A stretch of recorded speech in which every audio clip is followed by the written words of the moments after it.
جو سب سے بڑا ڈائلاما اس وقت اگر آپ دیکھیں نا بھارت کے لیے تو انڈیا کے لیے ان کمیونٹی کے لیے وہ ٹو فرنٹ وار سینیریو ہے۔ ایک طرف چائنا ہے جس میں آپ دیکھیں تو ان کا ساری جو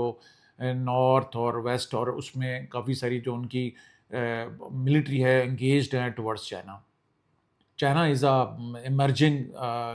گلوبل ملٹری پاور اور نیوکلیئر کلب کا بھی ممبر ہے، اور چائنا کے ساتھ ہسٹری کے اندر بہت زیادہ ان کی ایسکیلیشنز اور ملٹری اسٹینڈ آف اور اسکرمشز اور وارز اور بیٹلز ہوئی ہیں آپس میں، اور بہت سارے ایریا جو ہے چائنا نے اپنا جو ہے ان سے لے لیا، اور انڈینز اس پہ بھی بہت زیادہ لوز کر چکے ہیں۔ ابھی ریسنٹلی بھی لداخ میں اور گیلوان ویلی کے اندر ان کا ایک اسٹینڈ آف ہوا۔ تو اس طرح دیکھیں تو ایک طرف چائنا اور دوسری طرف پھر پاکستان بھی نیوکلیئر کلب کا ممبر ہے اور بڑی ایک کنونشنلسٹ کی اپنی فورس ہے، اور جتنے بھی انڈیا کے ساتھ اسٹینڈ اپ ہوئے ہیں پاکستان نے الحمدللہ اس کے اندر بڑے وکٹوریس ہو کے باہر نکلا ہے۔ تو ٹو فرنٹ وار سینیریو میں جب ہم دیکھیں تو انڈیا کے لیے ایک بہت بڑا in case of any major conflict with Pakistan اور ود چائنا، تو اس کو یہ ایک ڈائلاما اس کو فیس کرنا پڑے گا، اور دونوں جو پاورز ہیں پاکستان اور چائنا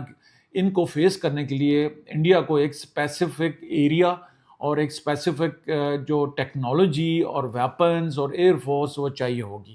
تو اس کے لیے اس وقت بہت بڑا ایک یہ ان کا، بیکاز اس کے اندر پھر فورس ریشو جو ہے ان کی آرم فورسز کی اس میں بھی بہت زیادہ اس میں کمی آ جائے گی، اور اسی طریقے سے ان کی جو ایئر فورس ہے وہ بھی ڈسپیٹ ہو جائے گی، باقی جو وار مشینری ہے ڈیسیژن میکنگ ہے وہ ڈسپیٹ ہوں گے۔ تو اس پوائنٹ آف ویو سے اس ڈائلاما کو جو انڈین جو ملٹری اسٹریٹجسٹ ہیں وہ پرابیبلی اتنا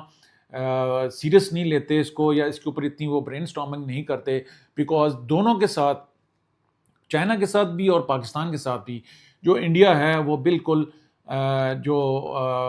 ایک اچھے پیسفل جو ریلیشنز ہیں یا پیسفل جو ایٹماسفیئر ہے درمیان میں وہ نہیں رکھنا چاہتا، اور کنفرنٹیشن موڈ میں ہے چائنا کے ساتھ بھی اور پاکستان کے ساتھ بھی۔